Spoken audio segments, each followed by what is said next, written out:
Olá, primeiro ano, tudo bem com vocês? Vamos lá, mais uma aula de Química B.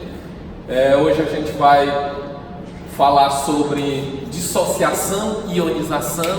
Vamos ter essa primeira aula sobre ácidos, bases e sais, né? Só a questão dos conceitos, né? Vamos ver o que é uma solução eletrolítica, quem vai conduzir com corrente elétrica, né? Então, nossa aula, né, apostila 3, é a nossa aula 28 e 29, que está na página 259. E aqui no livro texto, né, a partir da página 105.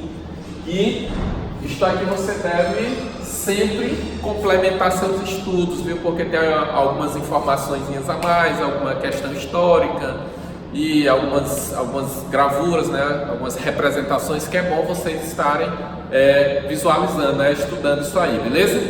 Então, nós vamos iniciar aqui falando sobre a dissociação e a ionização. Vamos lá. O que é essa dissociação e essa ionização? Então, dissociar, né, ao pé da letra, né, traduzir a palavra, nós vamos ter o que? Uma separação, né? Separação. Ionização, nós vamos também ter essa separação, só que nós vamos ter aqui por meio da ionização. Vamos ver como é que se formam esses íons, né? Tanto a dissociação quanto a ionização vão formar íons, beleza? Então, nós temos aqui os compostos iônicos, né? Compostos iônicos que nós já estudamos lá, já vimos que nesses compostos iônicos nós vamos ter o que? A ligação iônica, que é onde nós vamos ter a doação, né, e a recepção de elétrons. Alguém doa elétron e alguém recebe esse elétron. Beleza? Então, os compostos iônicos, quando em presença de água, né, eles irão sofrer a dissociação. E com isso eu terei uma solução iônica. Ou seja, tenho aqui, por exemplo, olha, pegar aqui um exemplo bem simples, o NaCl, né, NaCl sólido. Então, vai ser adicionado água, né, adiciona-se água, e o que é que vai acontecer aqui? Olha? Nós vamos ter a formação, né, olha aqui, a separação desses cátions e ânions, né? Aqui, olha, nós vamos utilizar o aqui, né, aquoso, né, porque vai estar aqui, olha, junto com a água, e aqui o cloreto aquoso. Então, observe aqui, ó, os compostos iônicos, quando adicionado água, nós vamos ter o processo de dissociação, né? A dissociação, a separação em íons, né, que vão ficar aqui meio aquoso. Então, eu terei uma solução iônica, né? Uma solução iônica, que é também chamada de eletrolítica, solução eletrolítica. E estes íons que estão aqui, né, dessa substância que forma a solução iônica, eles são chamados de eletrólitos, né? São chamados aqui de eletrólitos, né? Eletrólitos, beleza? Então, compostos iônicos em meio aquoso, né, quando adiciona água, melhor dizendo, ele vai sofrer a dissociação, formando uma solução iônica, né, ou eletrolítica. E o que é isso? Esta solução eletrolítica, olha o que aqui se lembra, aqui ó, lembra elétrons, né? Ou seja, nós vamos ter a condução de eletricidade, né, condutibilidade elétrica. Então, numa solução iônica, né, ou eletrolítica, nós vamos ter a condução de eletricidade, né, condutibilidade elétrica, beleza? E nós vamos ter aqui os compostos moleculares. Nos compostos moleculares, lembra que nós temos ligações covalentes, né, ligações covalentes. Teremos aqui ligação covalente. Em meio aquoso, né, quando eu pego esse composto molecular e adiciono água, alguns destes irão sofrer ionização, né? Que vai participar da reação à água, né, vai formar esses íons, né? Reage com a água e vai formar esse íon, né? Esses íons. Daí, alguns desses compostos moleculares, né, quando na presença de água, irão sofrer ionização, por exemplo, e outros não. Estes que não irão sofrer, vamos falar logo sobre eles, terei uma solução, vou chamar de solução molecular ou solução não eletrolítica. Exemplo, vamos pegar aqui, né, o açúcar, né, sacarose. Quando eu misturo lá, adiciono água e um pouco de açúcar, o que é que vai acontecer? Nós vamos ter só a separação dessas moléculas, né, aí de sacarose, né, do açúcar. Porque não vai haver a formação de íons, porque elas são moléculas, a molécula é eletricamente neutra. Diferentemente, se eu pegar aqui, olha, o HCl, por exemplo, HCl, aqui, e adicionar água, né? HCl, adicionei água. Olha o que é que vai acontecer aqui, olha. Nós teremos a formação do H+, meio aquoso, mais o Cl-, né, o cloreto aquoso. Então, olha, quando eu tenho uma molécula que não é eletricamente neutra, lembra que nós vimos isso aqui, olha, por exemplo, essa molécula aqui, olha, o hidrogênio é parcialmente positivo, o cloro parcialmente negativo. Eu tenho a formação dessas cargas, né, pela diferença de eletronegatividade, e deixa essa molécula também, que vai ser uma molécula polar, né? Nós vamos ter aqui a polarização da molécula.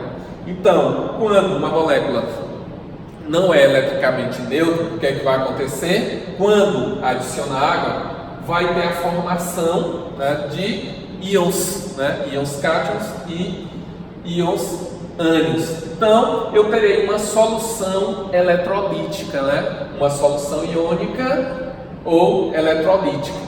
Beleza? Daí, tem umas observações, né? E vocês, antes de eu comentar sobre essas observações, dei uma olhada, né, lá a partir da página 105, sobre a teoria, nessa teoria eletrolítica, né, que é de Arrhenius, né? Arrhenius, lá por volta de 1887, através das suas pesquisas, ele desenvolveu essa teoria da dissociação, né? Ou a teoria que vai envolver, o que descobriu, né, essa questão da dissociação, da ionização. Nós vamos já ver os conceitos, né, pelo menos os conceitos hoje do ácido de Arrhênio, base de Arrhênio, sais, segundo a teoria de Arrhenius. Então, dei uma olhada, né, que lá fala um pouco da história sobre a teoria, o que afirma essa teoria, beleza? Então vejamos aqui, ó, não deixe de fazer essa leitura. Primeira observação: a função da água na dissociação iônica, né, a função da água na dissociação iônica vai consistir na separação dos íons que já são existentes, né, no aglomerado iônico. O que é isso aqui nesse aglomerado iônico? Nós vamos ter aqui o retículo, né, retículo cristalino. Nós já estudamos isso também, né, retículo cristalino, retículo cristalino. E a água vai funcionar como um solvente. Então, a função da água na dissociação iônica, como nós vimos ainda há pouco, consiste nessa separação dos íons que já são existentes, né, nesse aglomerado iônico, nesse retículo cristalino. Então, a água vai funcionar como um solvente. Vejamos aqui, ó, pegando aqui essa observação 1, está aqui um exemplo. Isso aqui está lá no livro de vocês também, na página 106. Observe aqui, eu tenho um recipiente, nele eu tenho sal, né, o sal de cozinha, NaCl, cloreto de sódio, e aqui eu tenho uma imagem do retículo, né, do sal aqui, olha, quando sólido, né, sem ser dissolvido ainda. Observe aqui, ó, tem uma imagem do retículo cristalino, né, desse aglomerado iônico. E quando eu adiciono a água, tá aqui, olha, quando eu adiciono a água, né, adicionei água, o que é que vai acontecer aqui, olha? Nós vamos ter essa separação desses íons. Então esses íons, eles já são existentes aqui nesse aglomerado iônico, né, nesse retículo.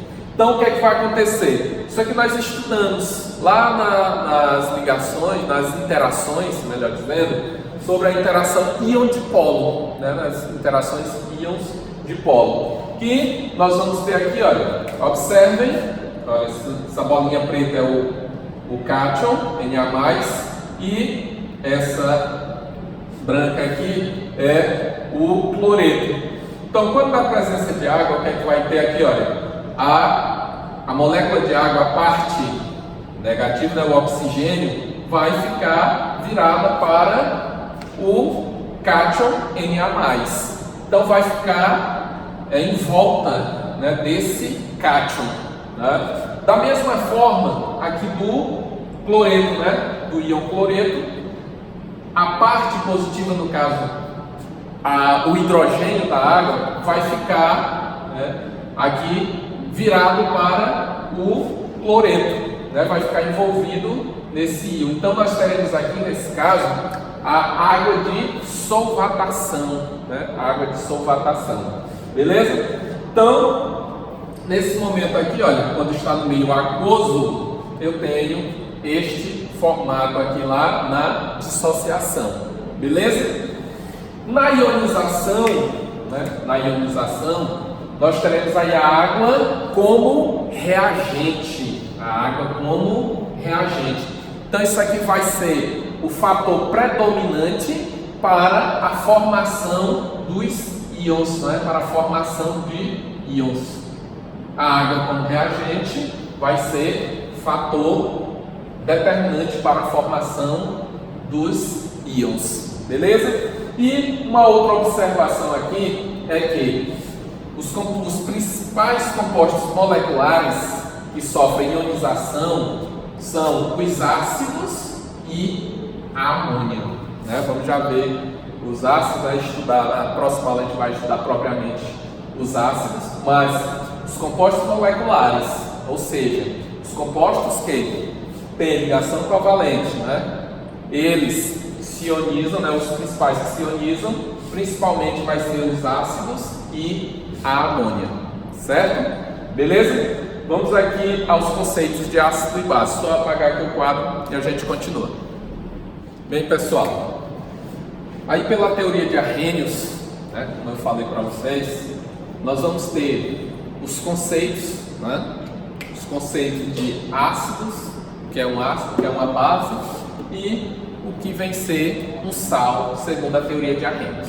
Então, segundo Arrhenius, um ácido é quando eu tenho, vou colocar aqui um exemplo de um ácido, por exemplo, HBr, né? HBr. Então, quando esse ácido é colocado em meio aquoso, ele vai liberar cátions, né? Vai ocorrer a reação dessa água, né? A reação dessa água com o hidrogênio, né, proveniente do ácido, e formação do ânion. Isso aqui em meio aquoso, viu? Aqui, beleza? Então, segundo Arrhenius, que vem ser o ácido? São substâncias que, em meio aquoso, vêm liberar cátions H+, ou íons, né, H+. Para simplificar, observe aqui, olha, nós temos aqui esse íon que é chamado de hidrônio, né? Íon hidrônio, né? E o hidroxônio, vou chamar aqui de hidrônio. Então, são substâncias que em meio aquoso vai liberar o cátion hidrônio. O que aconteceu aqui? Olha, esse hidrogênio, aqui, olha, dessa substância, desse ácido, se juntou com a água, reagiu com a água, beleza? Para simplificar, nós, né, questão de simplificação, nós vamos chamar de H+, né, de H+, íon H+. Lembrando que esse H+, é o que? É o íon hidrônio. Aqui só mais para uma questão de simplificação, beleza? Então, ácidos, segundo a teoria de Arrhenius, são substâncias que em meio aquoso liberam cátions H+. Tranquilo? Então está aqui o cátion H+. Então, se a substância está lá, misturou com a água, liberou H+, então eu tenho um ácido. Tenho aqui um ácido, beleza? E uma base. Vamos lá, uma base, segundo Arrhenius, vou pegar aqui hidróxido de potássio. Né? Hidróxido de potássio, adicionou-se água nele e ele se dissociou. Né? Ocorreu uma dissociação, liberando H+, H-. Então, em meio aquoso, aqui. Beleza?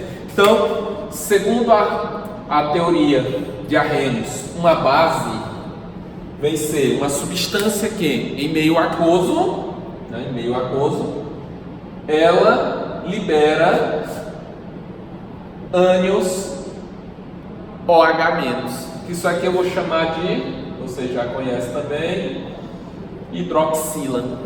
Tá? Então, são substâncias que, em meio aquoso, liberam hidroxila. Então, de forma bem simples, para Arrhenius, né, pela teoria de Arrhenius, bases são substâncias que em meio aquoso liberam hidroxilas, ou pelo menos uma hidroxila, beleza? Tranquilo? Então, ácidos liberam H+, segundo Arrhenius, cátions H+, bases liberam ânion hidroxila. Tranquilo? E os sais, é o que vem ser um sal, segundo a teoria de Arrhenius. Então, segundo a teoria de Arrhenius, um sal, vamos pegar aqui KNO3, nitrato de potássio.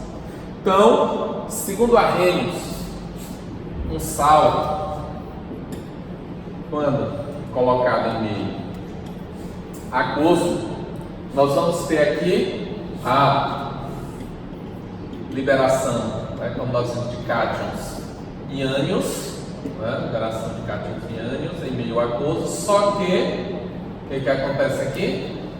Eu tenho H+ no cátion? Não, é?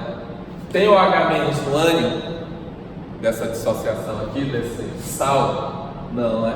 Então, para Arrhenius, um sal vem ser uma substância que, em meio aquoso, liberam cátions, né? Cátions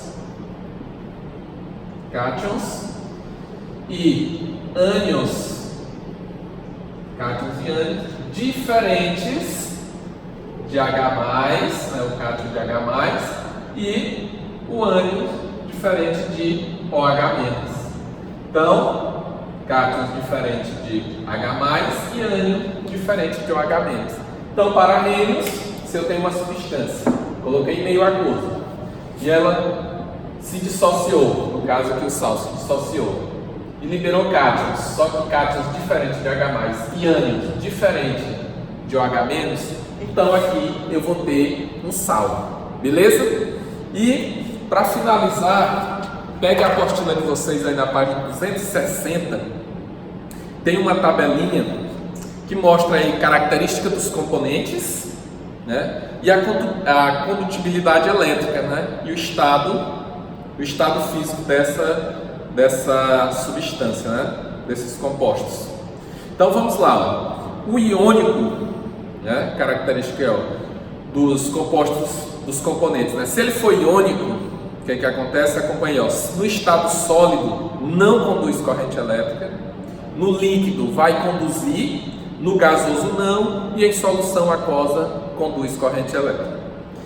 Já se os componentes moleculares, né? Por exemplo, ácidos e amônia, o NH3 aí, amônia. No estado sólido não conduz, né? No estado líquido, né, ácidos e ou amônia no estado líquido não vai conduzir, no estado gasoso não, e se estiver em solução aquosa vai conduzir corrente elétrica. E esses moleculares, né, diferentes aí de ácidos e de amônia, eles não vão conduzir corrente elétrica em nenhuma situação, nem no estado sólido, líquido, nem gasoso e nem em meio aquoso, como nós vimos lá a solução lá de sacarose, né, de glicose também, então não vai conduzir corrente elétrica, beleza? Então pessoal, encerramos aqui esta aula, nos vemos em breve, um abraço, treinem bastante, nos vemos em breve, até mais.